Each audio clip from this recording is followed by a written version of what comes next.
Did you know the greatest fighters win their battles before they even throw a punch? Today, Jamal's sensei begins teaching him the most powerful skill of all. The lesson starts in silence. No punching bags, no kicks. Instead, the sensei teaches Jamal to read minds through body language and voice tone.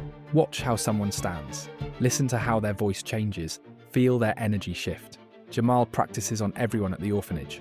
He spots when the cook is having a bad day just by her shoulders. He knows when another kid is about to start a fight before anyone says a word. He can tell when someone is lying just by watching their eyes.